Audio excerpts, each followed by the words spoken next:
स्थल मंडल।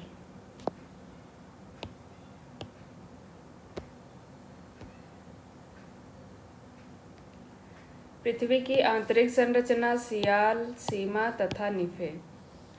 पृथ्वी के आंतरिक भाग में ऊष्मा जनन का मुख्य कारण क्या है? रेडियो सक्रिय पदार्थों तथा गुरुत्व बल के तापीय ऊर्जा में परिवर्तन से। पृथ्वी के आंतरिक भाग में ऊष्मा जनन का मुख्य रूप से रेडियो सक्रिय पदार्थों तथा गुरुत्व बल के तापीय ऊर्जा में परिवर्तन से होता है। आज से 4.7 बिलियन वर्ष पूर्व पृथ्वी के आंतरिक भाग का प्रारंभिक तापमान लगभग 1000 डिग्री सेंटीग्रेड रहा होगा। आगे चलकर रेडियो सक्रिय पदार्थों द्वारा पृथ्वी के आंतरिक भाग में ऊष्मा में वृद्धि प्रारंभ हुई। लगभग 4 से 4.5 बिलियन वर्ष पूर्व पृथ्वी के अंतरतम तथा मैंटल का अलगाव हुआ होगा, जबकि लोहे का तापमान बढ़कर गलनांक को प्राप्त हुआ। गलित लोहे के अंतरतम में डूबने से 2 × 10⁻37 अर्ग गुरुत्वबल ऊष्मा के रूप में मुक्त हुई होगी, जिसके कारण पृथ्वी के अंदर पदार्थों का बड़े पैमाने पर पिघलाव एवं पुनर्गठन होने से विभिन्न मंडलों यथा अंतरतम, मैंटल तथा क्रस्ट का निर्माण हुआ होगा। निम्नलिखित कथनों पर विचार कीजिए, कोड का सही प्रयोग करके उत्तर चुनिए। क्रस्ट की निचली परत के नीचे भूकंपीय तरंगों के वेग में क्रमिक वृद्धि हो जाती है।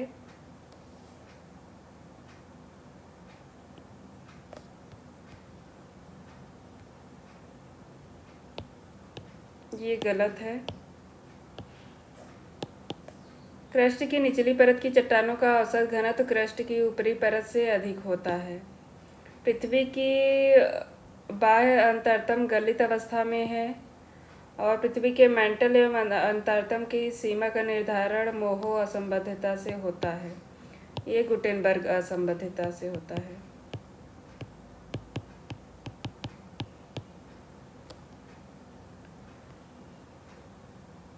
क्रस्ट के निचले भाग में भूकंपीय तरंगों की गति में अचानक वृद्धि हो जाती है, पर यह क्रमिक नहीं होती, क्योंकि ऊपरी मैंटल में 100 से 200 किलोमीटर की गहराई में भूकंपीय लहरों की गति मंद पड़ जाती है। इस भाग को निम्न गति मंडल कहते हैं, अतः एक असत्य है।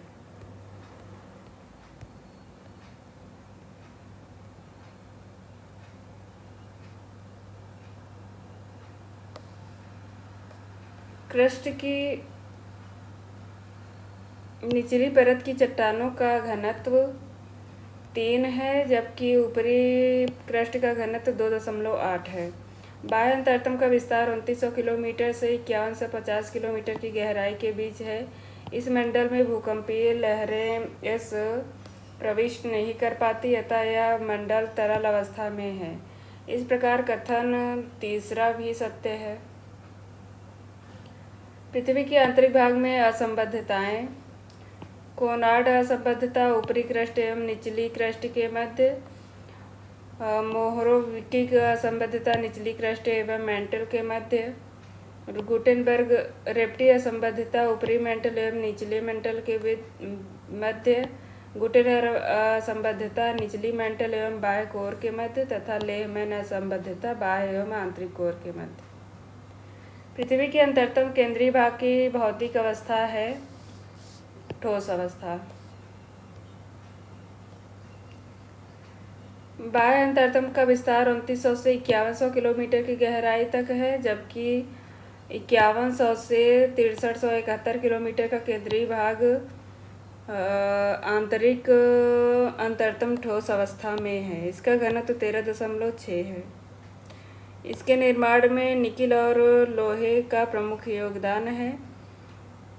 बाह्य अंतरतम तरल अवस्था में है। निम्नलिखित में से कौन सा स्तर मंडल को वर्णित करता है? वो भूपटल तथा ऊपरी मैंटल।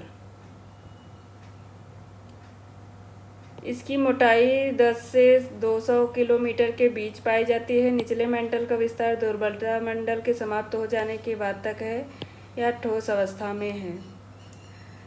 भूपर्पटी का सबसे बाहरी भाग है। यह बहुत भंगुर भाग है, जिसमें टूट फूट की प्रवृत्ति पाई जाती है।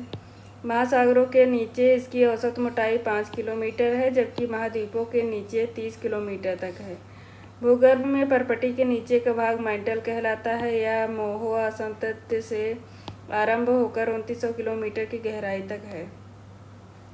मैंटल के ऊपरी भाग को दुर्बलता मंडल कहा जाता है। पृथ्वी की आंतरिक संरचना। कॉनरॉड असंबद्धता, मोहो असंबद्धता, रेप्टी असंबद्धता।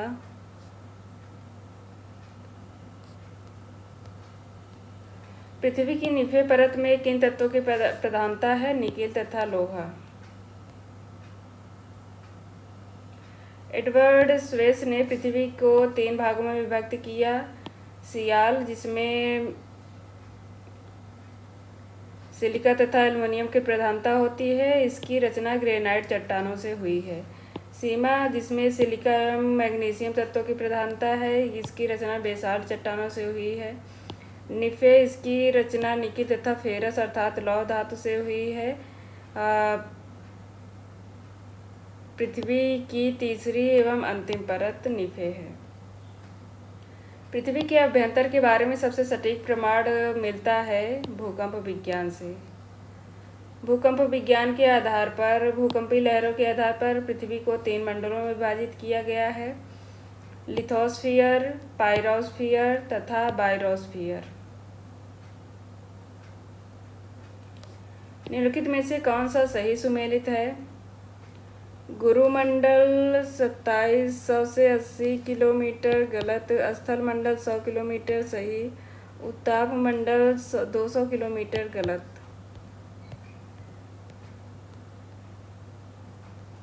केवल 2 सही। पृथ्वी की निम्नलिखित में से कौन सी परतें बाहर से अंदर की ओर सही क्रम है? क्रस्ट, मैंटिल तथा कोर। औसत रूप से पृथ्वी के आंतरिक भाग का घनत्व है 5.5 ग्राम प्रति घन क्यूब है।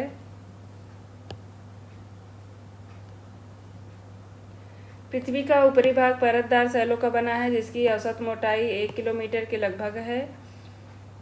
कहीं कहीं पर यह मोटाई कई किलोमीटर है। इस परतदार सतह के नीचे पृथ्वी के चारों ओर रवेदार अथवा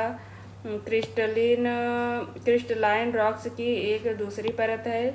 इस चट्टानी परत का घनत्व तो कहीं पर 3 ग्राम प्रति घन सेंटीमीटर है, तो कहीं 3.5 ग्राम प्रति घन सेंटीमीटर, परंतु समस्त पृथ्वी का औसत घनत्व 5.5 ग्राम प्रति घन सेंटीमीटर के लगभग है।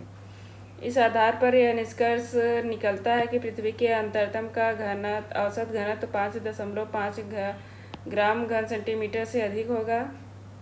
साधारण तौर पर यह घनत्व 11 ग्राम प्रति घन सेंटीमीटर माना जाता है। पृथ्वी के अंतरतम का अत्यधिक घनत्व वहां पर स्थित अत्यधिक दबाव के कारण है। बिचार्ड-गुटेनबर्ग असंबद्धता निम्नलिखित में से किसके बीच स्थित है? निचली मैंटल तथा ऊपरी कोर के मध्य। यह 2900 किलोमीटर की गहराई में है।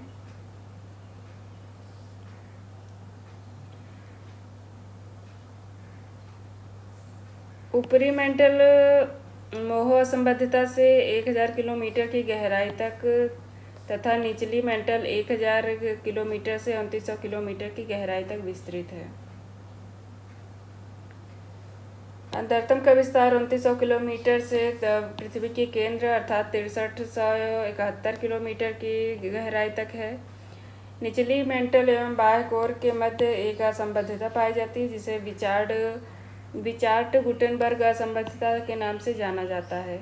इस सीमा के सहारे घनत्व में अत्यधिक परिवर्तन तथा लहरों की गति में अचानक वृद्धि होती है और नीचे जाने पर घनत्व 12 से 13 तथा केंद्र पर 13.6 हो जाता है। इस तरह अंतरतम का घनत्व मैंटल के घनत्व से 2 गुना अधिक है, परंतु इसका आयतन समस्त पृथ्वी का मात्र 16% तथा द्रव्यमान मात्र 32% है।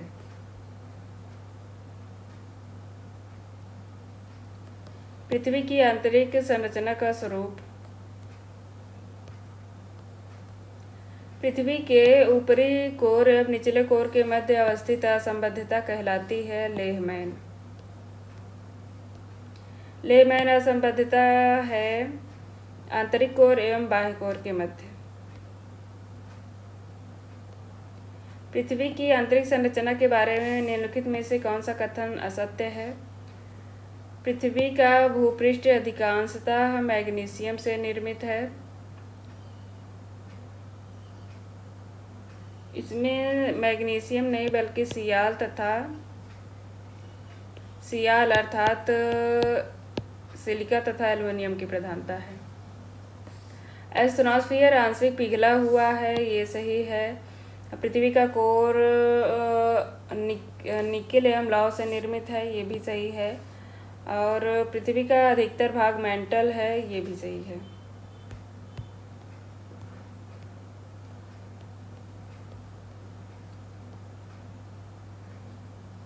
पृथ्वी का समस्त आयतन का 83% तथा द्रव्यमान का 68% भाग मेंटल में व्याप्त है।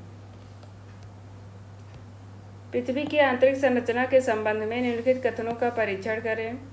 एस्ट्रोनॉस्फियर आंशिक पिघली अवस्था में है, सही। लिथोस्फियर की मोटाई लगभग 100 किलोमीटर है, ये भी सही। महाद्वीपीय क्रस्ट मुख्यतः ग्रेनाइट से निर्मित है, ये भी सही है। पृथ्वी का कोर अर्थात क्रोड मुख्यतः मैग्नीशियम से बना है, ये गलत है। इसमें निफे अर्थात निकेल तथा फेरस की प्रधानता है। निम्नलिखित में से कौन पृथ्वी परत का प्रमुख तत्व है? अर्थात क्रस्ट का प्रमुख तत्व ऑक्सीजन है। ऑक्सीजन की मात्रा इसमें 46.8%, सिलिकॉन की मात्रा 27.7%, एल्युमिनियम 8.1%, लोहा 5%। कोनार्ड विच्छिन्न निम्नलिखित में से किसके बीच पाई जाती है? सियाल तथा सीमा के बीच। पृथ्वी ग्रह की संरचना में मैंटल के नीचे कोर मुख्य रूप से लोहा से निर्मित है, लोहा और निकेल।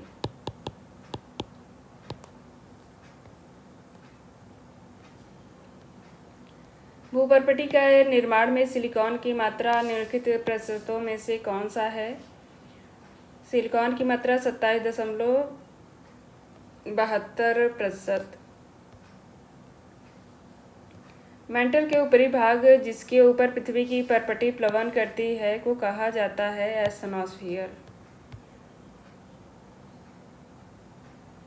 इसी दुर्बलता मंडल से भूकंप की उत्पत्ति भी होती है। गुरुमंडल अर्थात बायोस्फीयर 2800 किलोमीटर से केंद्र तक पाई जाती है।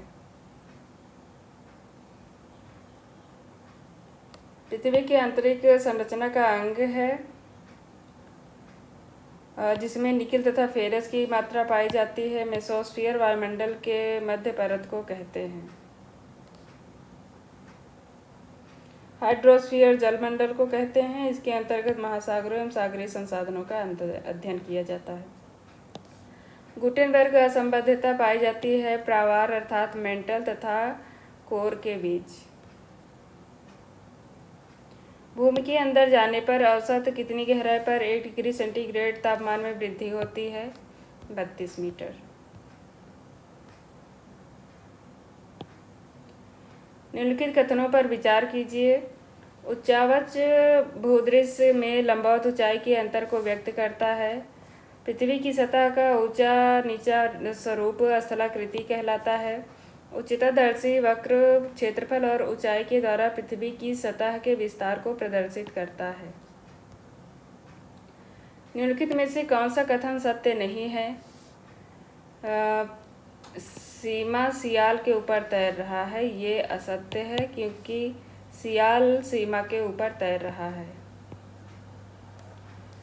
सही कथन है पृथ्वी का अधिकांश भाग मेंटल है। पृथ्वी की परत सियाल से बनी हुई है अर्थात क्रस्ट सियाल से निर्मित है।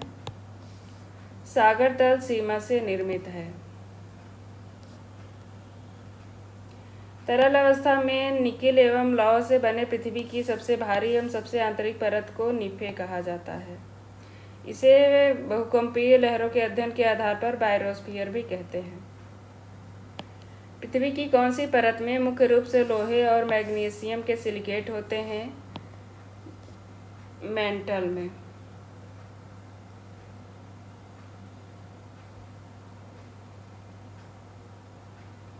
मोहो असंबद्धता से लेकर 200 किलोमीटर की गहराई तक का भाग। मेंटल को नेशनल जियोग्राफिक सोसाइटी ने 3 भागों में बांटा है। मोहो असंबद्धता से लेकर 200 किलोमीटर की गहराई तक, 200 से 700 किलोमीटर की गहराई तक तथा 700 से 2900 किलोमीटर की गहराई तक। क्रस्ट एवं मेंटल के ऊपरी भाग दोनों मिलकर स्थलमंडल का निर्माण करते हैं। नेशनल जियोग्राफिक सोसाइटी के अनुसार मेंटल की मोटाई कितनी है? 2900 किलोमीटर। समस्त पृथ्वी के आयतन का 83% तथा द्रव्यमान का लगभग 68% मेंटल है और इसका ऊपरी घनत्व 3 से 3.5, जबकि निम्न भाग का घनत्व 4.5 से 5.5 है। पृथ्वी का निम्न में से कौन सा भाग सबसे गर्म है? आंतरिक कोर। आंतरिक कोर का तापमान 5500 डिग्री सेंटीग्रेड एवं घनत्व 13 है। निम्न में से कौन सी परत पृथ्वी की सबसे पतली परत है? क्रस्ट। इसकी औसत मोटाई लगभग 30 किलोमीटर है, जबकि महाद्वीपीय भागों में इसकी मोटाई 30 किलोमीटर और महासागरीय भागों में यह मात्र 5 किलोमीटर होता है। क्रस्ट को 2 भागों में बांटा गया है, ऊपरी क्रस्ट तथा निचली क्रस्ट। ऊपरी क्रस्ट मुख्यतः ग्रेनाइट की चट्टानों से बना है और इससे महाद्वीप का निर्माण हुआ है, जबकि निचली क्रस्ट बेसाल्ट चट्टानों से निर्मित है और यह महासागरीय बेसिनों का निर्माण करता है। मेंटल के ऊपरी हिस्से की सघनता का विस्तार कितना है? 3.2 से 3.5 ग्राम प्रति सेंटीमीटर क्यूब। पृथ्वी के अभ्यंतर के बारे में निम्न कथनों का अध्ययन कीजिए। बाह्य भूपृष्ठ का औसत घनत्व 2.8 पाया जाता है। सही। भूपृष्ठ प्रावर से गुटेनबर्ग असंबद्धता द्वारा पृथक किया गया है। ये गलत है। गुटेनबर्ग असंबद्धता नहीं बल्कि मोहो असंबद्धता द्वारा पृथक है। प्रावर कोर अर्थात मेंटल एवं कोर के बीच के सहारे पी लहरों के वेग में अचानक वृद्धि हो जाती है। ये भी सही है। पृथ्वी के आंतरिक कोर गलित अवस्था में है। ये गलत है।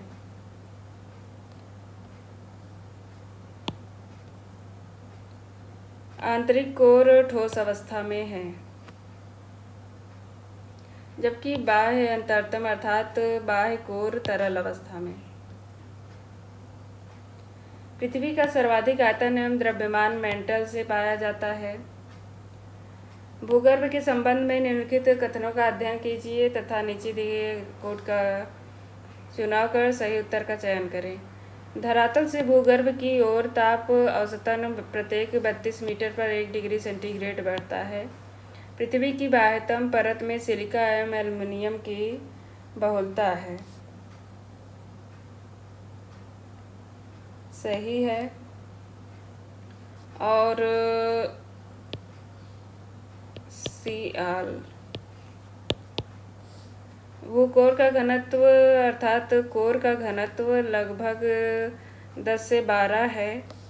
ये भी सही है। भूगर्भ में भूकंपीय तरंगों का संचार समान गति से होता है। ये गलत। मोहो स्केल से निम्नलिखित में से किसका मापन किया जाता है? चट्टानों की कठोरता।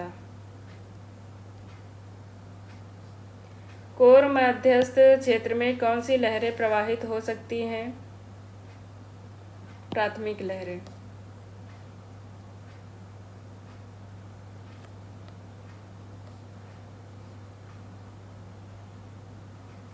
पृथ्वी के किस गहराई पर ठोस पदार्थ तरल अवस्था में मिलते हैं? 100 किलोमीटर की गहराई में। भूपृष्ठ तथा ऊपरी मेंटल भाग में प्लेटों का संचरण निम्नलिखित में से किस माध्यम से शक्ति या ऊर्जा प्राप्त करता है? रेडियो एक्टिव पदार्थों से। संपूर्ण पृथ्वी का घनत्व है 5.5। निम्नलिखित विद्वानों में किसने क्रस्ट के नीचे पृथ्वी के आंतरिक भाग में 3 परतों यथा सियाल, सीमा एवं निफे की पहचान की? Edward Suez.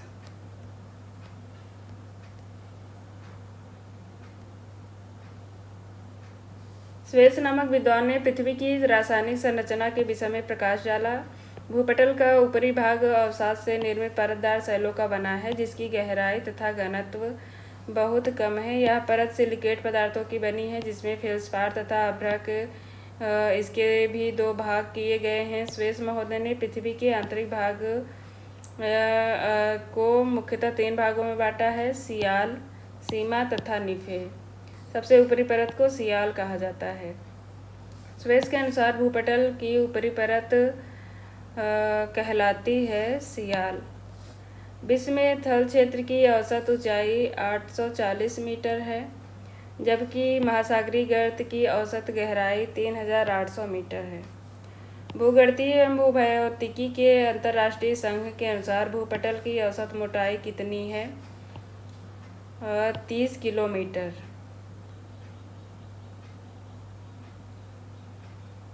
क्रस्ट की औसत मोटाई 33 किलोमीटर मानी जाती है। IUGG के अनुसार भूपटल की औसत मोटाई 30 किलोमीटर है। मोहरोविसिक असंततता निम्नलिखित में से किनके बीच सीमा का निर्माण करती है? परपटी तथा ऊपरी प्रावर के मध्य।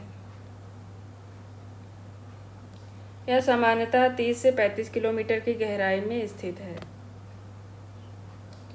पृथ्वी के आंतरिक भाग में ऊष्मा का जनन मुख्य रूप से रेडियो सक्रिय पदार्थों तथा गुरुत्व बल के तापीय ऊर्जा में परिवर्तन से होता है। उपरोक्त दोनों कथन सत्य हैं। अगर पृथ्वी एक ही प्रकार की घनत्व वाली चट्टानों से निर्मित एक ठोस भाग होती तो भूकंपीय लहरें समान गति से पृथ्वी के कोण तक एक सीधी रेखा में पहुंच जाती। निम्न में दुर्बलता मंडल कहाँ स्थित है? ऊपरी प्रावार के ठीक ऊपर, जिसे लिथोस्फीयर कहते हैं।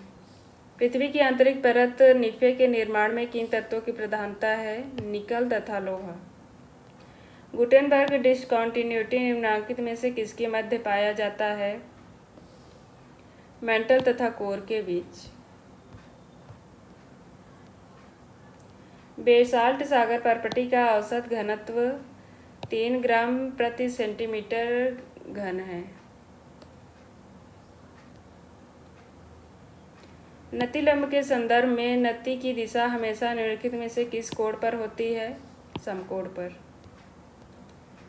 यह सदैव नति के साथ 90 डिग्री का कोण बनाता है। निम्नलिखित में से किस क्रिया की वजह से निम्नावलन पैदा होता है? परपटी मुड़ना। संवलन का प्रभाव दूर तक विस्तृत क्षेत्रों पर होता है। इसके अंतर्गत भूतल या विस्तृत भाग या तो ऊपर उठ जाता है या नीचे धंस जाता है। जब क्षैतिज संचलन के कारण उत्पन्न संपीड़न के कारण धरातल के बीच का भाग गुंबद के आकार में ऊपर उठ जाता है तो इसे उत्संवलन अर्थात अपवांश कहते हैं। और जब धरातली भाग नीचे की ओर मुड़कर धंस जाता है तो इसे बेसिन या गड्ढे का निर्माण होता है और इसको अवसंवलन अर्थात डाउन वॉर्प कहते हैं। आनत शैल संस्तर पर क्षैतिज रेखा की दिशा को क्या कहते हैं? नतिलंब।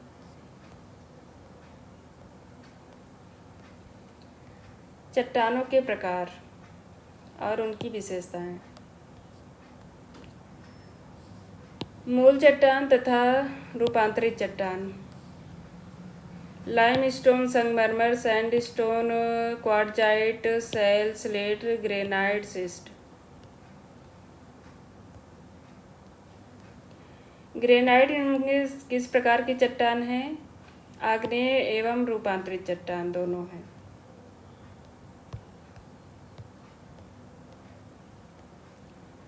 निम्नलिखित में से कौन सी अवसादी चट्टान का उदाहरण नहीं है? स्लेट नहीं है। स्लेट रूपांतरित चट्टान है, जबकि कोयला, सेल, पोटाश अवसादी चट्टान है।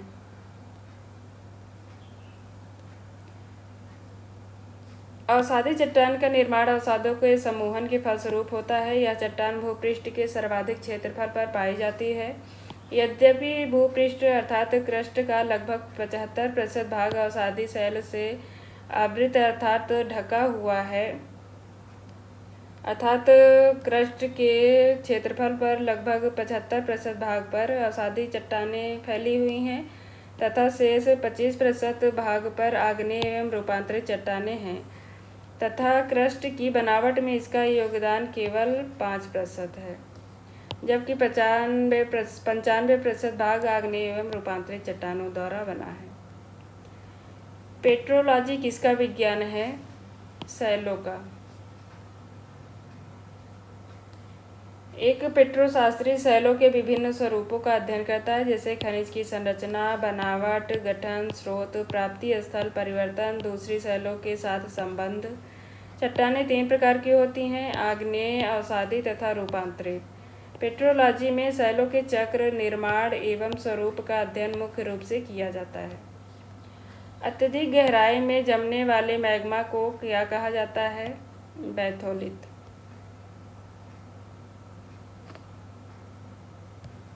अत्यधिक गहराई में परत को बैथोलित कहा जाता है। ज्वालामुखी उद्गार के समय गर्म एवं तरल मैग्मा ऊपर उठता है, परंतु धरातलीय अवरोध के कारण दरारों, छिद्रों एवं नली में ही जमकर ठोस रूप धारण कर लेता है, तो इस प्रकार की शैल का निर्माण होता है। इन्हें मध्यवर्ती शैल कहा जाता है। इनका निर्माण धरातल की सतह के नीचे होता है। इनमें प्रमुख हैं बैथोलित, फैकोलिथ, लोपोलिथ, डाइक, सिल, नेक। इनमें बैथोलिथ का आधार अत्यधिक गहराई में होता है। निम्नलिखित में से किसने चट्टान चक्र की अवधारणा प्रस्तुत की? जेम्स हटन। हटन प्रथम विचारक थे जिन्होंने सर्वप्रथम पृथ्वी के इतिहास में चक्रीय व्यवस्था का प्रतिपादन किया। इस चक्र की पुनरावृत्ति होती रहती है। जेम्स हटन ने कहा, ना तो आदि का पता है, ना अंत का भविष्य। जेम्स हटन ने आकस्मिकवाद के विरोध में एक रूपतावाद का प्रतिपादन किया और कहा, वर्तमान भूत की कुंजी है। सामान्यतः इनमें से कौन सा परतदार चट्टानों में पाया जाता है?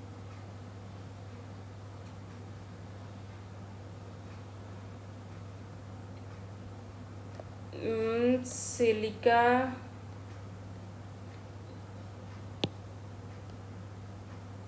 सामान्यतः परतदार चट्टानों में सिलिका पाई जाती है। इन चट्टानों में को संगठित कर परतों को आपस में जोड़ने में मदद करती है। अवसादी चट्टानों का निर्माण विखंडित ठोस पदार्थों को जीव जंतुओं एवं पेड़ पौधे के जमाव से परतों के रूप में होता है। नीचे लिखी कौन सी चट्टान में जीवाश्म नहीं पाई जाती? ग्रेनाइट। ये आग्नेय शैल है। आग्नेय शैल में जीवाश्म नहीं पाए जाते, जबकि कांग्लोमरेट, शेल एवं बालुआ पत्थर अवसादी चट्टानें हैं और इनमें जीवाश्म पाए जाते हैं। निम्न में से कौन एक मृदा परिच्छेदिका के संस्तरों को प्रदर्शित नहीं करता? एम। पृथ्वी की ऊपरी सतह से नीचे के आधार शैल तक पृथ्वी की मिट्टी की ऊर्ध्वकाट ही मृदा परिच्छेदिका कहलाती है, जो मृदा के क्षैतिज अर्थात स्तरों को दर्शाती है। मूल रूप से मृदा परिच्छेदिका के 3 भाग हैं: वास्तविक मृदा, अवमृदा, क्षैतिज अधा शैल स्तर। यह मिट्टी का ऊपरी भाग है। इसे ओ से प्रदर्शित करते हैं। इस भाग से जीवांश की मात्रा अधिक होती है। इसके प्रमुख 2 भाग हैं, ए एवं बी। अवमृदा, इसे सी स्तर कहा जाता है। क्षितिज अधः शैल स्तर, इसे डी या आर स्तर कहा जाता है। यह निचला स्तर है। इसमें चट्टानें अपनी प्राकृतिक व स्थिर अवस्था में होती हैं। निम्नलिखित में से कौन सी चट्टान परतदार नहीं है? क्वार्टजाइट, ये रूपांतरित चट्टान है, जबकि चूना पत्थर अर्थात लाइमस्टोन, शेल तथा खड़िया अवसादी चट्टानें हैं। आग्नेय शैल से रूपांतरण से बनी शैलें, आग्नेय शैल के रूपांतरण से बनी शैलें हैं ग्रेनाइट, नीस, बेसाल्ट, एम्फीबोलाइट, बेसाल्ट शिस्ट, ग्रेबो सर्पेंटाइन। अवसादी चट्टानों के रूपांतरण से बनी शैल, क्ले एवं शैल रूपांतरित होकर स्लेट का निर्माण करती हैं। चूना पत्थर, संगमरमर,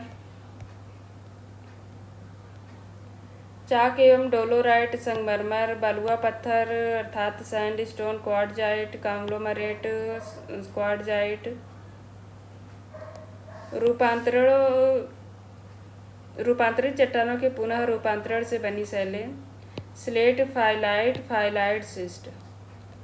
निम्नलिखित में से कौन एक कायांतरित चट्टान नहीं है? ग्रेनाइट आग्नेय चट्टान है, जबकि संगमरमर, क्वार्टजाइट, शिस्ट कायांतरित चट्टान है। आग्नेय चट्टान ग्रेनाइट, बेसाल्ट, पिग्माटाइट, डायोराइट, ग्रेबो। अवसादी क्ले, शैल, चूना पत्थर, चाक, डोलोमाइट, बलुआ पत्थर, कांग्लोमरेट। रूपांतरित चट्टान संगमरमर, नीस, शिस्ट, स्लेट, क्वार्टजाइट, सर्पेंटाइन, एम्फीबोलाइट। निम्नलिखित में से भूमिगत जल का कौन सा स्रोत अवसादी चट्टानों से प्राप्त होता है? नैसर्गिक या कोनेड जल। धरातल के नीचे चट्टानों के छिद्रों और दरारों में स्थित जल को भूमिगत जल कहते हैं। यह जल अधिकतर स्वच्छ होता है तथा इसे कुओं, ट्यूबवेल तथा हैंडपंपों द्वारा प्राप्त किया जाता है। यह जल अधिकतर स्वच्छ होता है तथा इसका प्रयोग सीधे किया जा सकता है। निम्नलिखित में से कौन सी अवसादी चट्टानों का निर्माण कार्बनिक पदार्थों से हुआ है? चूना पत्थर।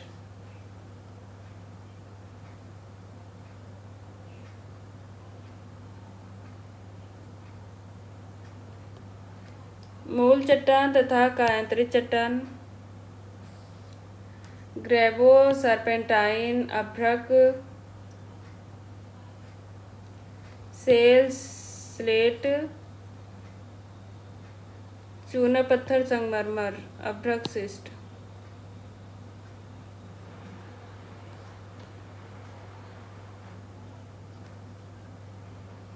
ग्रेवो, सर्पेंटाइन, अभ्रक, शिस्ट, शेल, स्लेट, चूना पत्थर, संगमरमर।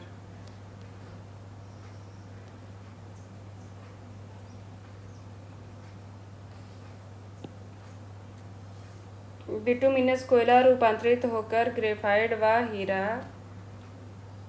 बनता है। निम्नलिखित कथनों का परीक्षण कीजिए तथा नीचे दिए गए कोड का प्रयोग कर सही उत्तर का चयन करें। फेल्सिक चट्टानों का रंग हल्का होता है, सही है।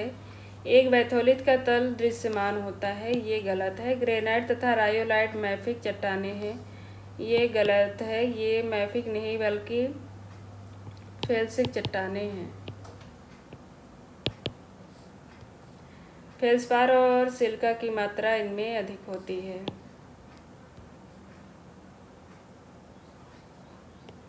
सिलिका चट्टान, फेल्सिक चट्टानों में सिलिका प्रधान खनिज क्वार्टजाइट तथा फेल्सपार की अधिकता होती है।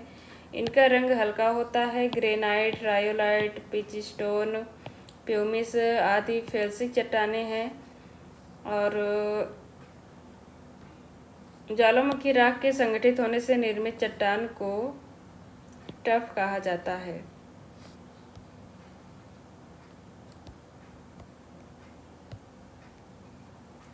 अवसादी चट्टानें अंततः आग्नेय चट्टानों के अपक्षय से प्राप्त होती हैं। बितली शैल अंतर्भेदी प्रकार के आग्नेय शैल हैं, सही। यह बहुत धीरे धीरे ठंडा होता है क्योंकि आसपास के शैल मैग्मा के अंतर्भेदन के चारों ओर रोधन के रूप में कार्य करते हैं। दोनों कथन सत्य है। शैल जो ऊष्मा और दाब के कारण परिवर्तित हो जाते हैं उन्हें कायांतरित शैल के रूप में वर्गीकृत किया जाता है। सही है। स्लेट एक तरह का कायांतरित शैल है। दोनों सही है। बालुआ पत्थर, क्वार्टजाइट, चूना पत्थर, संगमरमर, सेल, स्लेट, शिस्ट, फाइलाइट।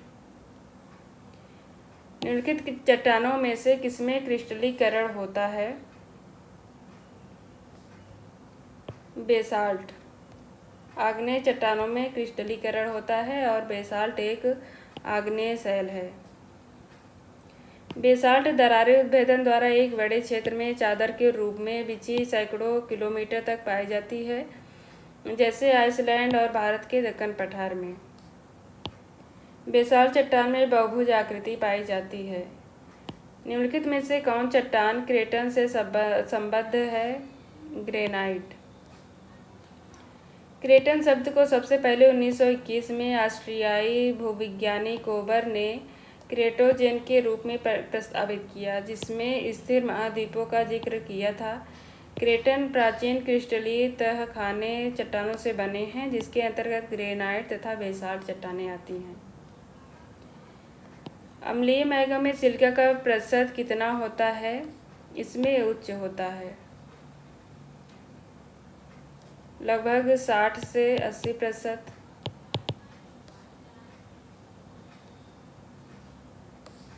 अम्लीय लावा मैग्नीशियम का उच्च प्रतिशत। ये गलत है, इसमें सिलिका की उच्च प्रतिशतता पाई जाती है। पैठिक लावा सिलिका का निम्न प्रतिशत। सही। पाहोहो लावा अत्यधिक लसदार। आ लावा उच्च प्रवाहिता। अम्ल प्रधान या एसिड लावा का रंग पीला, भार हल्का तथा द्रव रूप में अत्यधिक गाढ़ा होता है, जो कि ऊंचे ताप पर पिघलता है। पैठिक लावा या बेसिक लावा का रंग गहरा काला, भार अधिक तथा द्रव रूप में पतला होता है।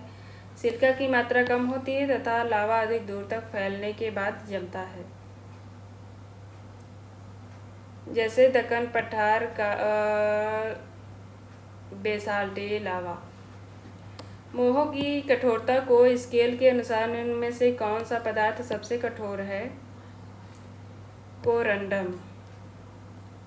मोहो कठोरता मापक अनुसार टैल्क खनिज तथा कठोरता। Talc 1, gypsum 2, calcite 3, fluoride 4, apatite 5, orthoclase 6, quartz 7, topaz 8, corundum 9, हीरा 10। अर्थात हीरा सबसे कठोर और टैल्क सबसे कमजोर।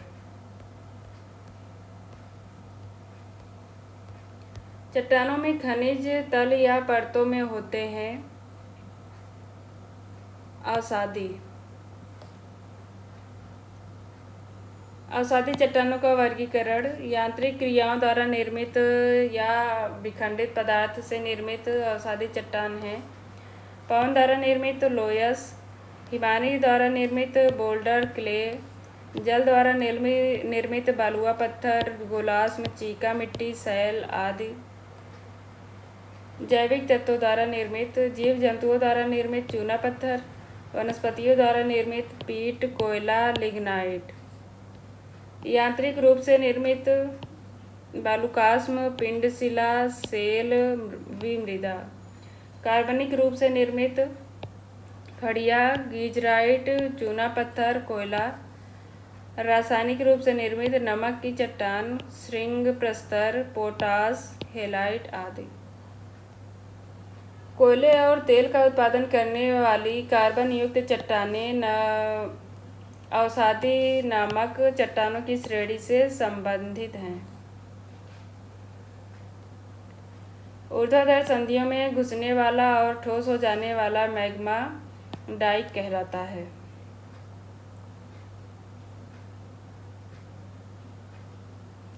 जब चट्टानों का जमाव चट्टानों की दो परतों के बीच होता है तो सिल का निर्माण होता है। यह प्रायः चट्टानों की परतों के समानांतर होती है। निम्नलिखित में से कौन बालू पत्थर के रूपांतरण से निर्मित है? बालू पत्थर के रूपांतरण से निर्मित क्वार्ट्जाइट है।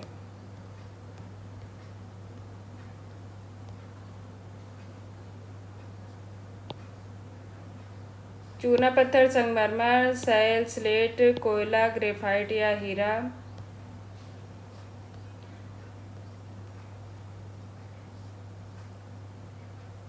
मूल चट्टान तथा रूपांतरित चट्टान। बेसाल्ट, सिस्ट, नहीं, ग्रेनाइट, नीस,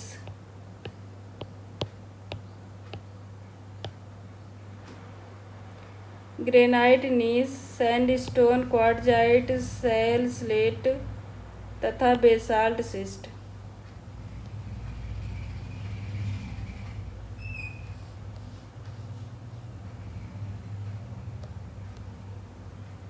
निम्नलिखित चट्टानों में से कौन और रूपांतरित चट्टान का एक उदाहरण नहीं है?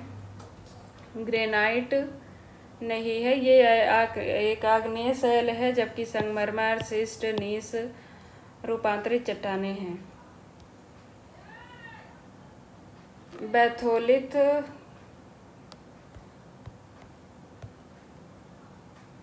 आग्नेय चट्टान, कांग्लोमरेट अवसादी चट्टान, बरखान बालुका स्तूप, पिंगो परमाफ्रॉस्ट। चट्टानों के निर्माण के दौरान अपनाया जाने वाला सही क्रम है: सर्वप्रथम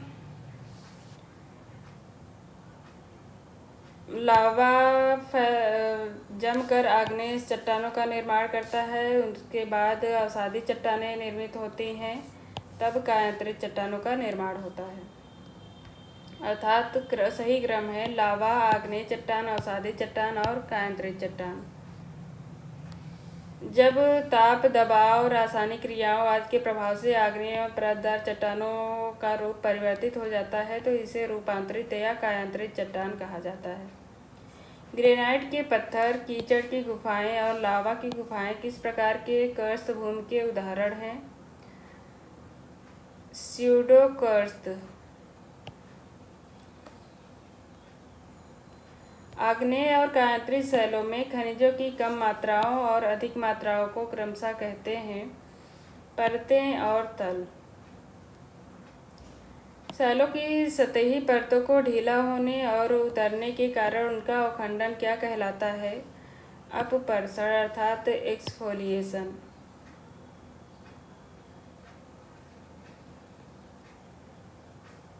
निम्न कथनों में से कौन सा रोड़ी के लिए सही है?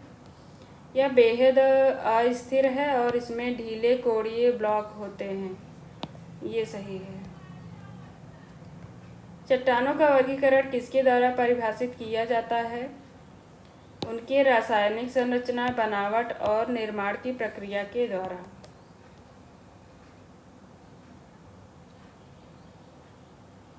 इस आधार पर चट्टानें 3 प्रकार की हैं। निम्न में से कौन सा एक शैलों का निर्माण करने वाला खनिज नहीं है? न्यूट्रिनोस, जबकि क्वार्ट्ज, फेल्सपार तथा माइका हैं। शैलों के निर्माण में 24 खनिज को चट्टान निर्माता खनिज की संज्ञा दी जाती है। इनमें से मात्र 6 खनिज ही प्रधान रूप से पाए जाते हैं, जिनमें फेल्सपार, क्वार्ट्ज, पाइरोक्सिन, एम्फीबोल्स, अभ्रक या माइका तथा ओलिवीन उल्लेखनीय हैं। शैल का निर्माण करने वाला खनिज है क्वार्ट्ज, फेल्सपार तथा माइका आदि।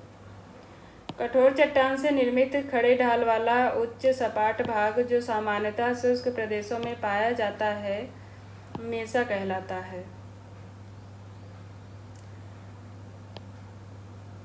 कठोर चट्टान से निर्मित खड़े ढाल वाला उच्च सपाट भाग जो सामान्यतः शुष्क प्रदेशों में पाया जाता है, मेसा कहलाता है।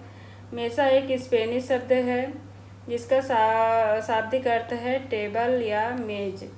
यह मेज के आकार का एक ऐसी आकृति होती है जिसका निर्माण लावा से पुरानी चट्टान के ऊपर होता है। इसके किनारे चारों तरफ से काफ़ी खड़े होते हैं। इस तरह की मेसा को संयुक्त राज्य अमेरिका में कोलोराडो, वायोमिंग तथा न्यू मैक्सिको प्रांतों के लावा क्षेत्र में सर्वाधिक रूप से पाए जाते हैं। क्वेस्टा कठोर तथा अवरोही शैलों वाली लंबी तथा संकरी पर्वत श्रेणी जिसकी नती तथा ढाल झुका हुआ होता है क्वेस्टा कहलाता है। यह हॉगबैक से इस बात से भिन्न है कि हॉगबैक की नती और ढाल खड़े होते हैं। अवसादी शैल के नीचे लावा गुंबद की स्थिति होने पर जब कोमल अवसादी शैल अनाच्छादन द्वारा कट जाती है तब लावा गुंबद की कठोर एवं प्रतिरोधी शैल ऊपर उठ आती है जिससे क्वेस्टा अथवा हॉगबैक जैसी स्थलाकृतियों का निर्माण होता है। पृथ्वी के गिर्द चट्टानों की बाहरी परत को क्या कहा जाता है? क्रस्ट अर्थात परपटे। इसकी औसत मोटाई 30 किलोमीटर है। ज्वालामुखी चट्टानों में पाया जाने वाला प्रमुख खनिज है सल्फर। किन चट्टानों में जीवाश्म पाए जाते हैं? अवसादी चट्टान। पृथ्वी के धरातल पर सर्वाधिक विस्तृत शैल है। धरातल अर्थात क्रस्ट पर सर्वाधिक विस्तृत शैल 75% अवसादी शैलें हैं। निम्न में से कौन सा प्राथमिक चट्टानों की श्रेणी के अंतर्गत आता है? बेसाल्ट।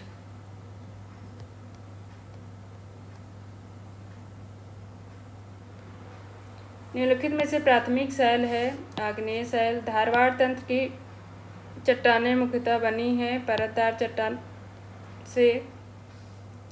इनका निर्माण आद्य आर्कियन युग में नाइस तथा शिष्ट शैलों के अनाच्छादन से प्राप्त अवसादों द्वारा हुआ है जिसका कायांतरण अधिक हुआ है, जिसमें शिष्ट, फाइलाइट एवं स्लेट प्रमुख चट्टानें हैं। शैल का कायांतरण तुल्यमान रूप है संगमरमर।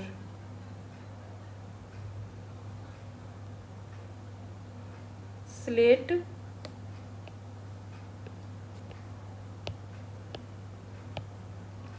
सेल का कायांतरण सेल का कायांतरित तुल्यमान रूप स्लेट है। निम्नलिखित में से कौन असंख्यडास्मी परतदार चट्टान है? सेल। शिष्ट एवं क्ले के संगठित हो जाने पर सेल चट्टान का निर्माण होता है। जमा हो जाने वाले पदार्थों में विभिन्नता के कारण सेल चट्टान में से शीघ्रता से पतली पतली परतें अलग होने लगती हैं। सेल के अप्रवेश स्वभाव के कारण ही विश्व के अधिकांश तेल भंडार इन्हीं सेल चट्टानों के ऊपर पाया जाता है।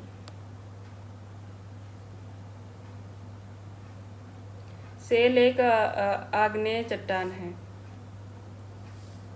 शैल वर्ग और शैल अंतर्भेदी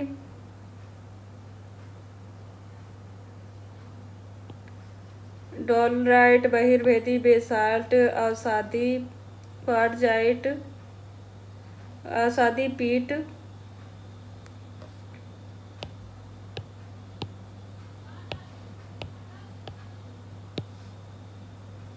कायांतरित क्वार्टजाइट।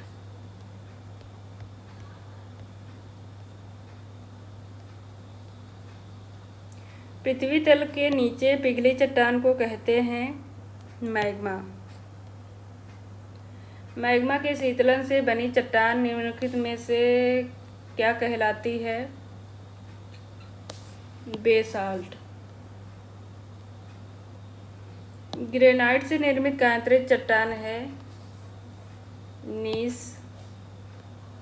सीसा एवं जस्ता निम्नलिखित में से किस काल की चट्टानों से संबंधित है? आर्कियन। निम्न में से कौन सी शैलें रवेदार होती हैं? आग्नेय। निम्न में से कौन कायांतरित शैल का रूप नहीं है? बेसाल्ट नहीं है, ये एक आग्नेय शैल है, जबकि संगमरमर, शिस्ट तथा ग्रेफाइट कायांतरित अर्थात रूपांतरित चट्टानें हैं।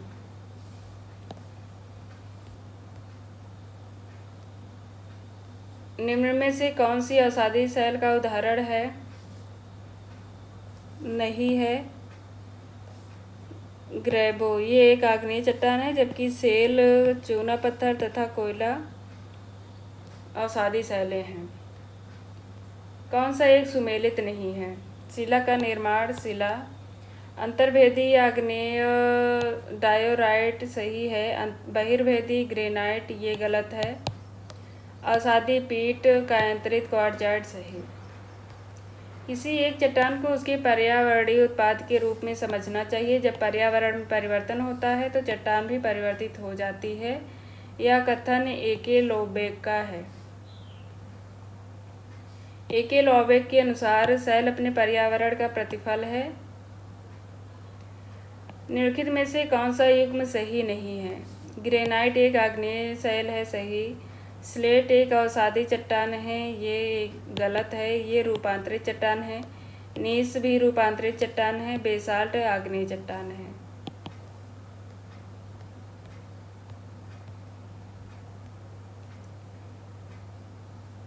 आग्नेय चट्टानों से संबंधित कथन। आग्नेय चट्टान सामान्यतः कठोर, घनी एवं प्रतिरोधी होती हैं सही है। इन चट्टानों में स्तरीकरण नहीं मिलता है ये भी सही है। इन चट्टानों में रासायनिक अपक्षय का प्रभाव अधिक होता है ये गलत है। इनमें रासायनिक नहीं बल्कि भौतिक या यांत्रिक अपक्षय सर्वाधिक सक्रिय होता है।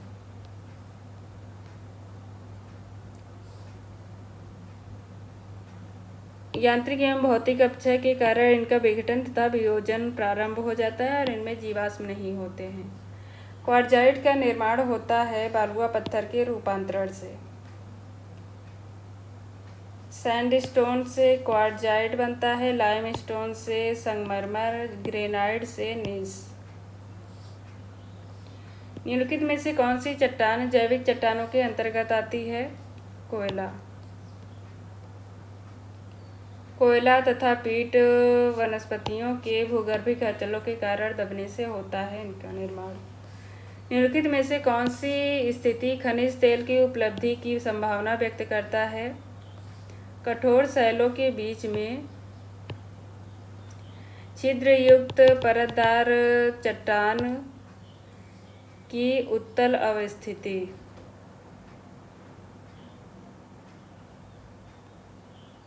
अर्थात इस तरह की अवस्थिति।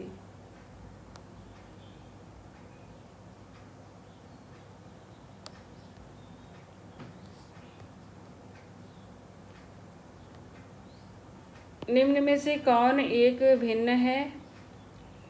क्रोमाइट भिन्न है, जबकि सल्फर, ग्रेफाइट और जिप्सम।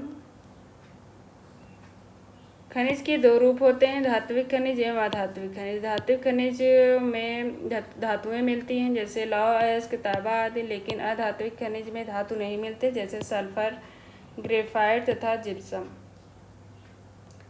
निम्नलिखित कथनों में से कौन असत्य है? क्वार्ट्ज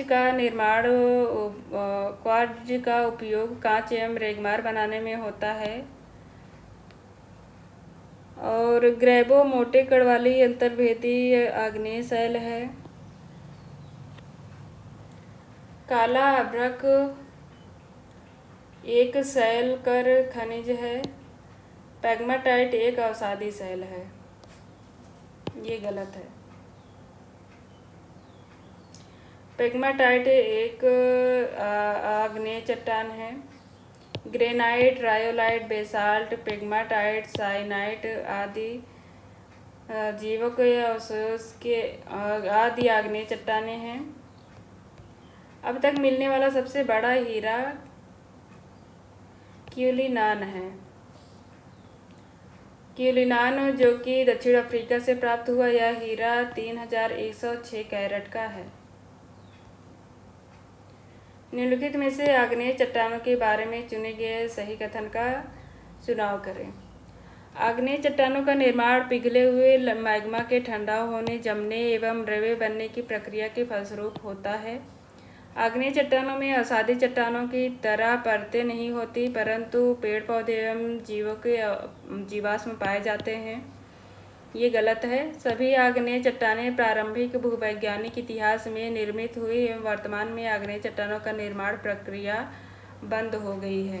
ये भी गलत है, अर्थात कथन एक ही सही है।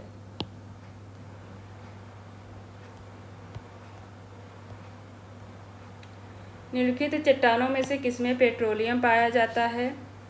परतदार चट्टानों में।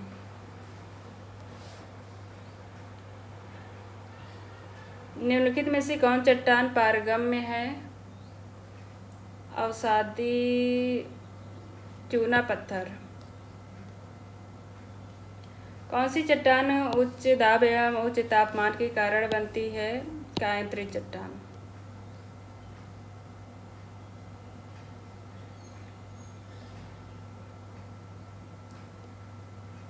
नदियों द्वारा तटबंध बनते हैं। बस्तियां, उपग्रह, पवन, झंझा तथा चट्टान बलुआ पत्थर।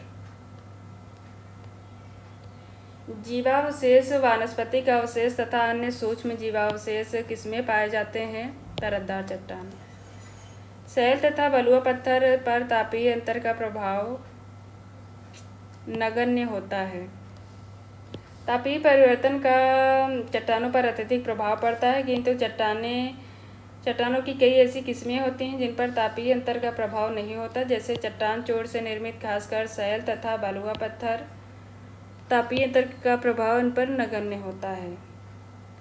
पातालीय आग्नेय सैल का निर्माण उस स्थिति में होता है जब मैग्मा पृथ्वी की अधिक गहराई में ठंडा होकर ठोस रूप धारण करता है।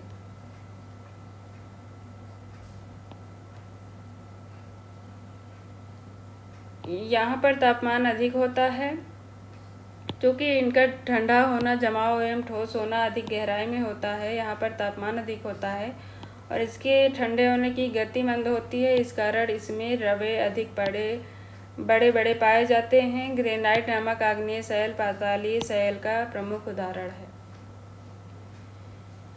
निम्न में से कौन समूह आग्नेय सैलों का रूपांतरित रूप है? सर्पेंटाइन, ग्रेबो से सर्पेंटाइन, ग्रेनाइट से नीस, बेसाल्ट से शिस्ट सैलों का निर्माण होता है। दिल्ली के लाल किले में किस चट्टान का प्रयोग किया गया है? बलुआ पत्थर।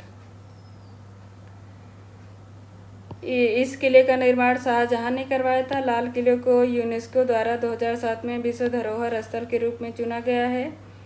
आगरा में स्थित ताजमहल का निर्माण सफ़ेद संगमरमर से कराया गया है। चट्टानों की घुलनशीलता किस क्षेत्र में प्रमुख है? चूना पत्थर में। प्रकृति के कारकों द्वारा निर्मित छोटी छोटी चट्टानें किसी स्थान पर जमा हो जाती हैं और बाद में दबाव व रासायनिक प्रक्रिया या अन्य कारणों के द्वारा परत जैसी ठोस रूप निर्मित हो जाती है। इन्हें अवसादी चट्टान कहते हैं। इनमें घुलनशीलता अधिक होती है। निम्न में से कौन सी सैल भूपटल की प्राचीनतम सैल है? आग्नेय अर्थात इग्नियस सैल। उत्पत्ति की प्रक्रिया के आधार पर आग्नेय सैल को निम्न दो भागों में बांटा गया है, अंतर्भेदी एवं बहिर्भेदी। कोयला और खनिज तेल किस प्रकार की चट्टानों में पाया जाता है? अवसादी। निम्नांकित में से कौन सी कायांतरित चट्टान नहीं है? ग्रेनाइट, ये आग्नेय चट्टान है, जबकि स्लेट, क्वार्ट्जाइट तथा संगमरमर कायांतरित या रूपांतरित चट्टान है। हीरा एक कायांतरित चट्टान है। इसका मूल रूप है कोयला। लोपोलिथ एवं फैकोलिथ किस वर्ग की चट्टानें हैं? ये आग्नेय सैल हैं। भूस्खलन से संबंधित है। आधार सैल या भूमिज मलबे के तुलनात्मक रूप से शुष्क पुंज को द्रुत अवगम्य सैल संचलन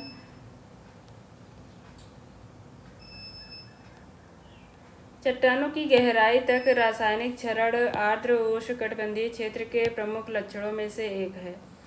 रासायनिक अपक्षय की तीव्रता अधिक हद तक जल की प्रचुरता और उच्च वायु तापमान पर निर्भर करती है। ए और आर दोनों सही है और सही व्याख्या है। निम्नलिखित सैल विशेषताओं पर विचार करें। ये उपर्युक्त में से कौन सी विशेषताएं अवसादी सेलों के बारे में सही है?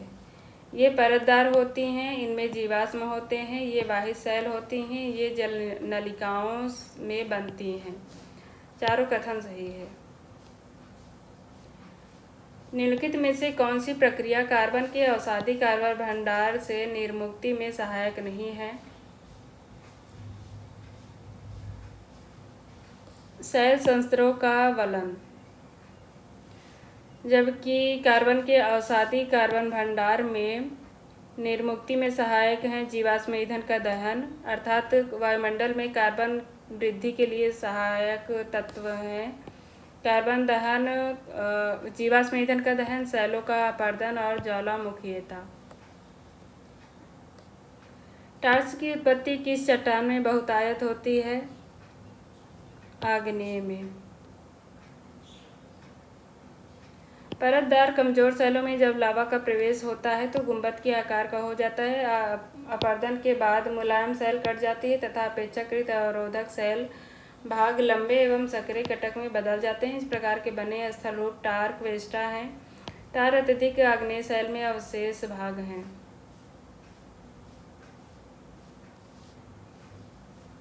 ज्वालामुखी से निर्मित लहरदार आकृति को कहा जाता है फैकोलिथ।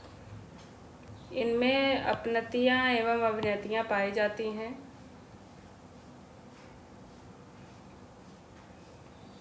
रूपांतरित चट्टानें कठोर या नरम हो सकती हैं। सही। रूपांतरित चट्टानों में जीवाश्म नहीं होते, ये भी सही है। रूपांतरित चट्टानों की खनिज संरचना बदल जाती है, ये भी सही है। रूपांतरित चट्टानों में धारियां होती हैं। चारों सही हैं, अर्थात डी सही है। अति रूपांतरण अर्थात इंटेंस मेटामॉर्फिज्म वह क्रिया है जिसमें रूपांतरित सेलों का भी रूपांतरण हो जाता है। ज्वालामुखी क्रिया, ज्वालामुखी और उनका विश्व वितरण। Mount Rainier USA, mount Etna Italy, mount Paricutin Mexico, mount Apo Philippines.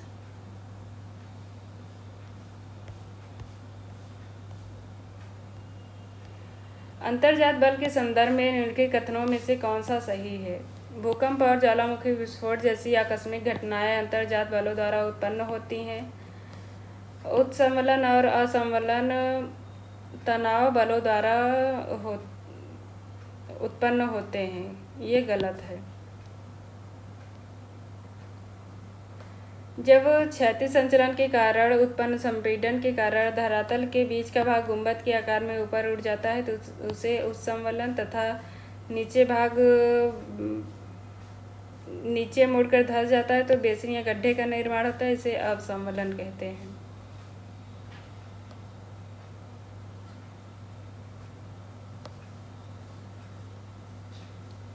निम्नलिखित में से कौन सी गैस ज्वालामुखी उद्गार के दौरान प्रतिशत में अधिकतम मात्रा में निकलती है?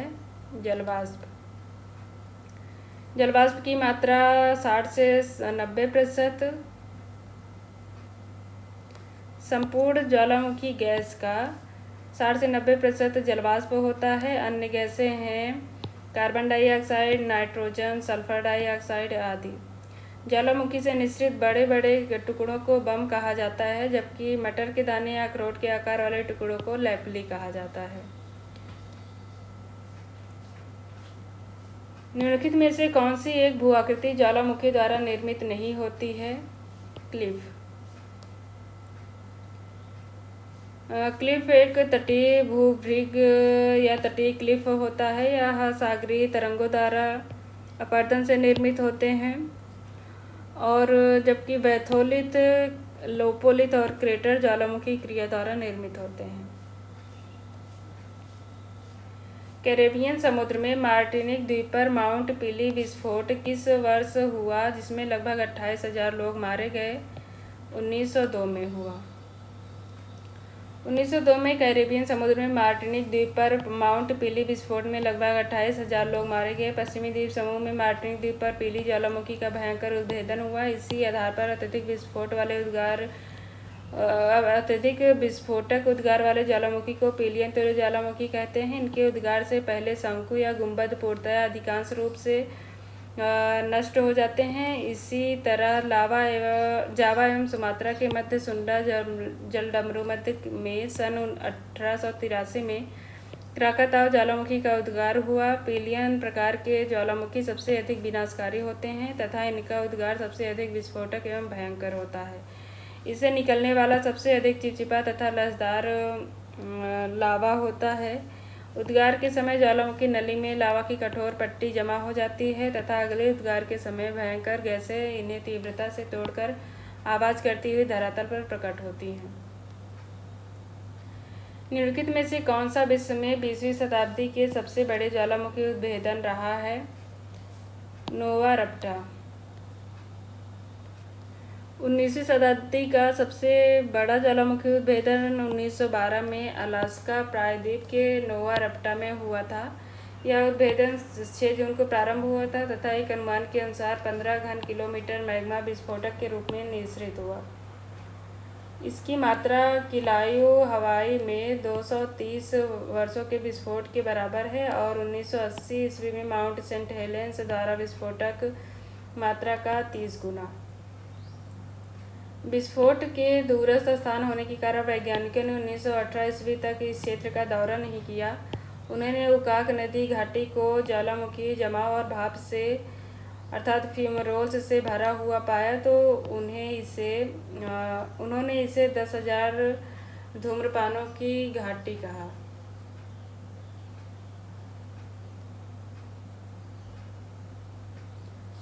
भूगर्भ के अंदर पिघला हुआ लावा मैग्मा कहलाता है।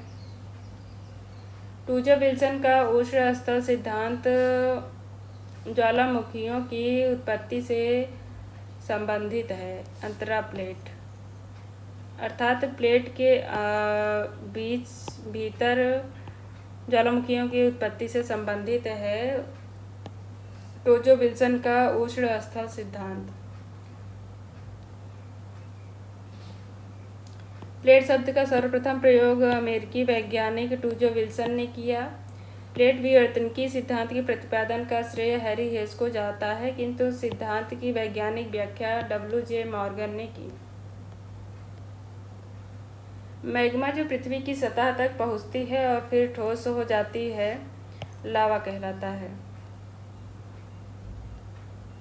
लावा 2 प्रकार का होता है। एक गाढ़ा लावा जिसमें सिलिका की मात्रा अधिक होती है, जिसे अम्लीय लावा या एसिड लावा कहा जाता है। दूसरा लावा पतला होता है जिसमें सिलिका की मात्रा कम होती है।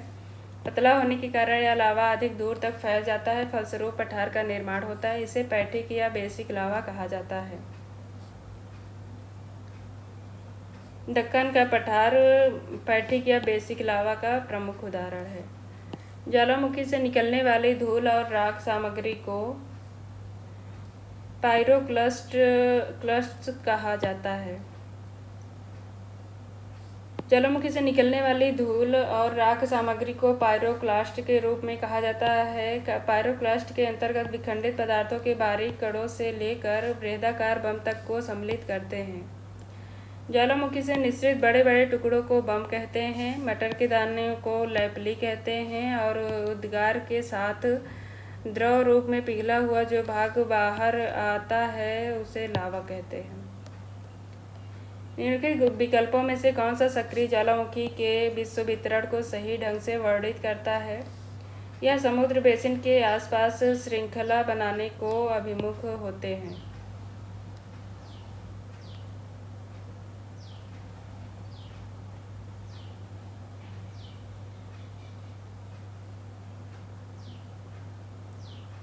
सक्रिय ज्वालामुखी विश्व वितरण को समुद्र बेसिन के आसपास श्रृंखला का बनाना सही ढंग से वर्णित करते हैं। इटली का एटना, स्ट्राम्बोली, हवाई द्वीप का मोना लोवा आदि सक्रिय ज्वालामुखी हैं। इक्वेडोर का कोटोपैक्सी विश्व का सबसे ऊंचा सक्रिय ज्वालामुखी है। विश्व का सबसे ऊंचा ज्वालामुखी पर्वत चिली का एकांका गुहा है, लेकिन यह मृत ज्वालामुखी है। निम्नलिखित में से कौन सा परिध्रुवीय प्रशांत ज्वालामुखी पट्टी का भाग नहीं है? अजोर्स द्वीप समूह। जबकि एल्यूसियन द्वीप समूह, मिंडनाओ द्वीप समूह, सखालिन द्वीप समूह परिध्रुवीय प्रशांत महासागरीय ज्वालामुखी पट्टी का भाग है।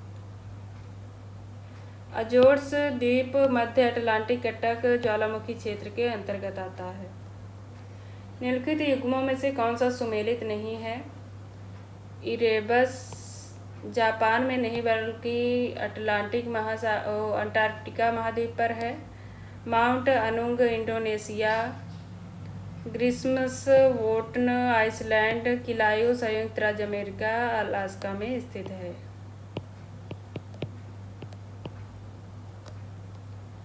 ज्वालामुखी उत्पत्ति समुद्र की गहराई में 2500 फैथम था उससे अधिक गहराई पर निक्षिप्त होता है कहलाते हैं लाल मिट्टी।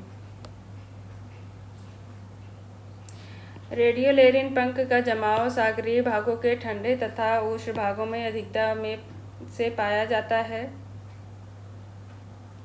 इसका निर्माण फोरामिनीफोरा नामक जाति के सूक्ष्म जीव के कोषों द्वारा होता है। रेडियोलेरिन पंख सामान्यतः 2000 से 5000 फैथम की गहराई पर स्थित होते हैं।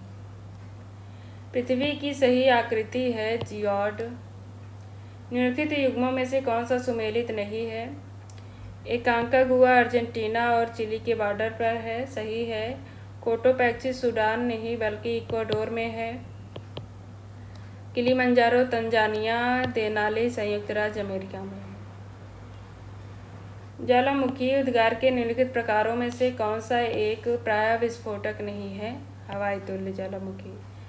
पिलियन सर्वाधिक विस्फोटक है, उसके बाद वल्केनियन तथा स्ट्राम्बोलियन। विश्व का सर्वोच्च शांत ज्वालामुखी है एकांकागुआ।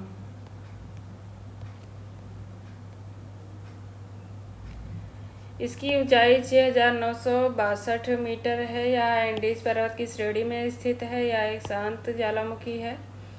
अन्य शांत ज्वालामुखी हैं पोपा म्यांमार में, तंजानिया, किलिमंजारो को सुल्तान ईरान। कौन सा सुमेलित नहीं है? स्ट्राम्बोली ज्वालामुखी सिसिली द्वीप, वोल्केनियन ज्वालामुखी लिपारी द्वीप, पिलियन हवाई तुल्य नहीं बल्कि मार्टिनिक द्वीप पर है।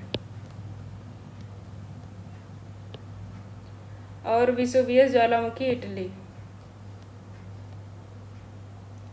उत्तरी अमेरिका में माउंट सेंट हेलन किसका उदाहरण है? ये ज्वालामुखी पर्वत का उदाहरण है। सोल्फतारा इनमें से किसका एक प्रकार है? ज्वालामुखी। धुआरे के साथ वाष्प एवं गैस के साथ साथ कुछ खनिज पदार्थ भी निःसृत होते हैं। इनमें प्रमुखता गंधक की होती है अर्थात सल्फर की होती है। ऐसे धुआरे जिसमें अधिक मात्रा में गंधक अर्थात सल्फर निकलता है उसे गंधकीय धुआरे या सोल्फतारा कहा जाता है। धुआरे अथवा धूम्र छिद्र लैटिन भाषा के फ्यूमरोल्स शब्द से लिया गया है। इसका तात्पर्य ऐसे छिद्र से होता है जिसके सहारे गैस तथा वाष्प निकलते हैं। दूर से देखने पर ऐसा लगता है मानो जोरों से धुआं ही धुआं निकल रहा है। लुजोन पर स्थित माउंट पिनाटुबो एक ज्वालामुखी कहाँ स्थित है? फिलीपींस। जापान। लुजोन्स फिलीपींस का सबसे बड़ा द्वीप है और इसी पर माउंट पिनाटुबो ज्वालामुखी स्थित है। जापान में फ्यूजियामा ज्वालामुखी, इंडोनेशिया क्राकाताओ ज्वालामुखी प्रसुप्त ज्वालामुखी के उदाहरण हैं। निम्नलिखित में से कौन भारत की सीमा में स्थित एकमात्र सक्रिय ज्वालामुखी है? बैरन द्वीप।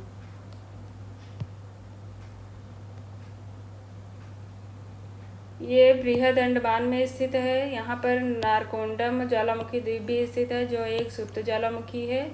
ये द्वीप टर्शियरी काल अराकान योमा के विस्तारित भाग हैं। मोना लोआ एक सक्रिय ज्वालामुखी है जो स्थित है हवाई द्वीप का। निम्नलिखित में से कौन सा ज्वालामुखी क्रिया से संबंधित नहीं है? टालस। लहर टफ लैपली ज्वालामुखी क्रिया से संबंधित है जबकि टालस एक हिमानी प्रक्रम से संबंधित स्थलाकृति है। निम्नांकित ज्वालामुखी उद्गारों में से कौन सा सर्वाधिक विस्फोटक है? वल्केनियन।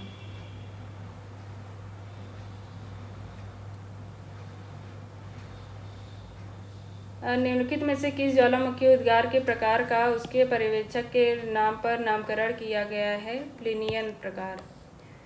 विसुवियस ज्वालामुखी का एक लंबा पर्यवेक्षण प्लिनी महोदय द्वारा किया गया था। इसी कारण इस वल्केनियन विसुवियस ज्वालामुखी को प्लिनियन प्रकार की ज्वालामुखी भी कहा जाता है। कौन सा सुमेलित नहीं है? लासेन शिखर संयुक्त राज्य अमेरिका, मोना लोआ हवाई द्वीप, कोटोपैक्सी बोलीविया नहीं बल्कि इक्वाडोर में स्थित है। Vesuvius Italy.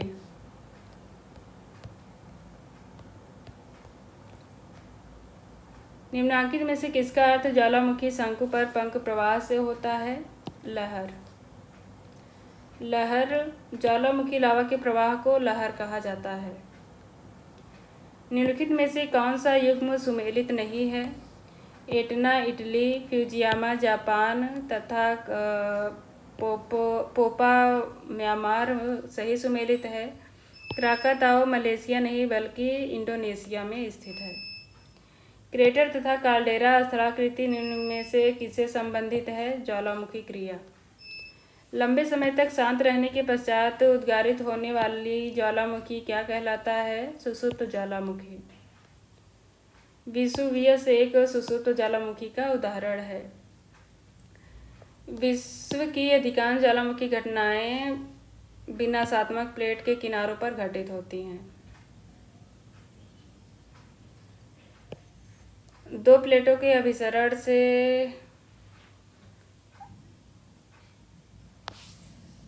वाले क्षेत्र में ज्वालामुखी उद्गार अधिक होता है। माउंट एटना निम्नलिखित में से किस द्वीप पर स्थित है? माउंट एटना सिसिली द्वीप पर स्थित है। वह कौन सा महाद्वीप है जिसमें एक भी ज्वालामुखी नहीं है? ऑस्ट्रेलिया। ज्वालामुखी क्रिया निम्न में से निर्मित झील है? लोनार झील।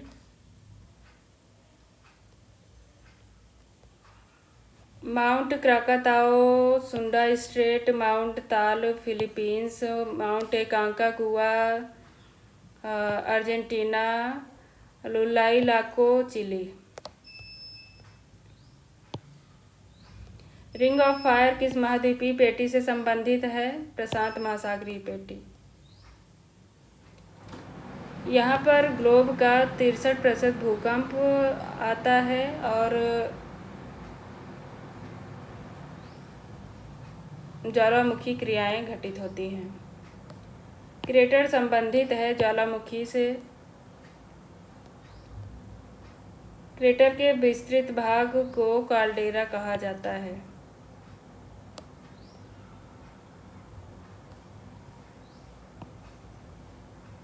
ज्वालामुखी के छिद्र के ऊपर स्थित गर्त को क्रेटर या ज्वालामुखी का मुख कहते हैं। प्रायः क्रेटर कीपाकार होता है। इसका ढाल शंकु पर आधारित होता है। जैसे जैसे शंकु का विस्तार हो जाता है उससे क्रेटर का आकार भी बढ़ जाता है और काल्डेरा कहते हैं।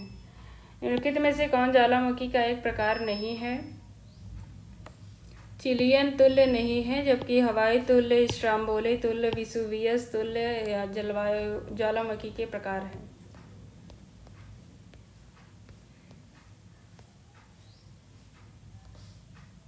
विश्व में सर्वाधिक ज्वालामुखी किस पेटी में पाए जाते हैं? परिप्रशांत पेटी। रिंग ऑफ फायर स्थित है प्रशांत महासागर के चारों ओर। सर्वाधिक विनाशकारी ज्वालामुखी है हाइपीलियन तुल्य ज्वालामुखी जो मार्टिनिक द्वीप पर स्थित है।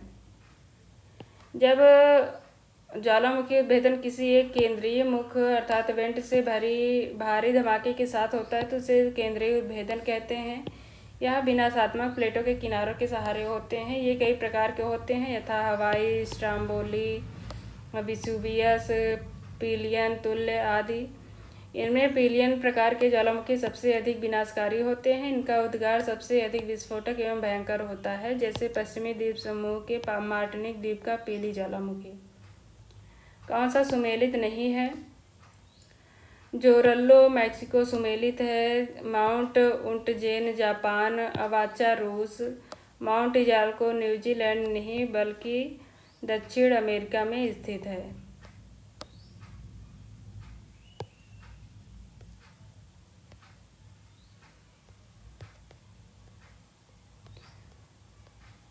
ज्वालामुखी के बारे में निम्न में से कौन सा कथन सही नहीं है? 80% ज्वालामुखी अभिसारी प्लेट सीमाओं पर मिलते हैं। सही। पिलियन तुल्य ज्वालामुखी सबसे अधिक भयंकर एवं विस्फोटक होते हैं। भूमध्य सागर में स्थित स्ट्रोम्बोली एक प्रक्षुब्ध ज्वालामुखी है। ये गलत है। जब ज्वालामुखी मृतप्राय हो जाते हैं तो ज्वालामुखी पाइप के जमने के बाद लावा प्लग का निर्माण होता है। सही। स्ट्रोम्बोली एक सक्रिय ज्वालामुखी है।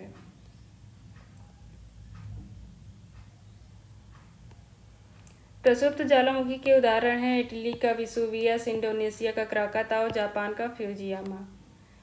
निम्नलिखित में से कौन भूमध्य सागर के प्रकाश स्तंभ के रूप में जाना जाता है? स्ट्रोम्बोली। भूमध्य सागर का प्रकाश स्तंभ स्ट्रोम्बोली ज्वालामुखी को कहते हैं।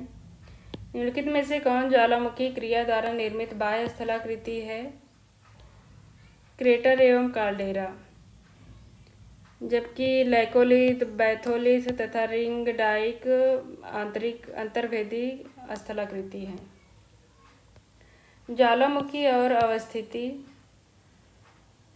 Laki Iceland, Unzen Japan, Tambora Colombia, Tambora Indonesia, Nevado del Ruiz Colombia.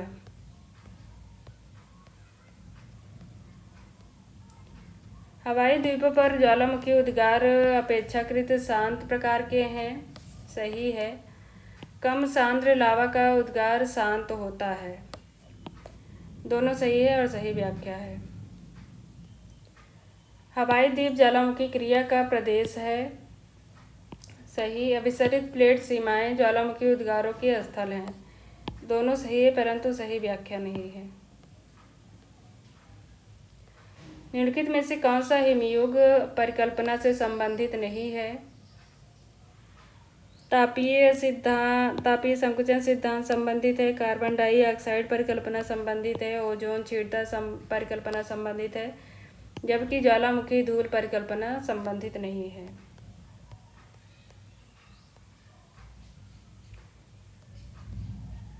ज्वालामुखी गतिविधियों और पट्टियां अर्थात प्लेट के किनारे के बीच घनिष्ठ संबंध होता है। विश्व के अधिकांश ज्वालामुखी अभिसारी पट्टिका उपांत से संबंधित है। दोनों सही है और सही व्याख्या है।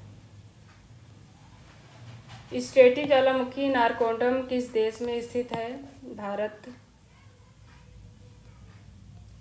सिल क्या है? कठोर हुए मैग्मा द्वारा निर्मित समांतर चादर है।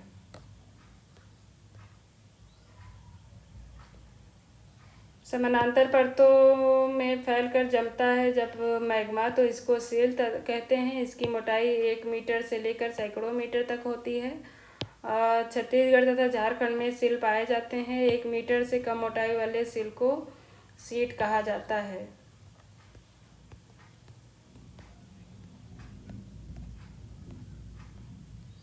जब ज्वालामुखी मुख का विस्तार अत्यधिक हो जाता है तो इसे काल्डेरा कहा जाता है। ज्वालामुखी उद्गार के समय मोड़दार पर्वतों की अपनति एवं अवनति में लावा के जमाव को फैकोलिथ कहते हैं। एटना सिसिली, क्राकाताओ इंडोनेशिया, पिली मार्टिनिक, मोना लोआ हवाई द्वीप। बल या क्रिया और उसके परिणाम। आकस्मिक अंतर्जात बल ज्वालामुखी तनाव से संधियों का निर्माण होता है। संपीड़न, बृहद संवलन तथा महादेशीय संचलन, ऊपरमुखी संचलन।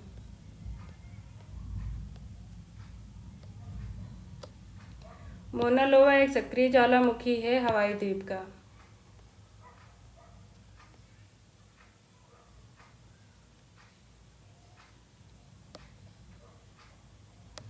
हवाई द्वीप का मोना लोवा अर्जेंटीना चिली सीमा पर स्थित ओजस डेल सालाडो अंटार्कटिका के रॉस द्वीप पर स्थित माउंट इरेबस सक्रिय ज्वालामुखी के उदाहरण हैं।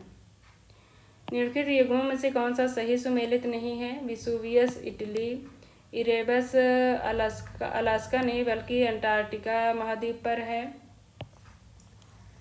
और कोटोपैक्सी इक्वाडोर, मोना लोवा हवाई द्वीप। हवाई में मोना लोवा किस लिए प्रसिद्ध है? 1957 से वायुमंडलीय कार्बन डाइऑक्साइड की निरंतर मॉनिटरिंग के लिए।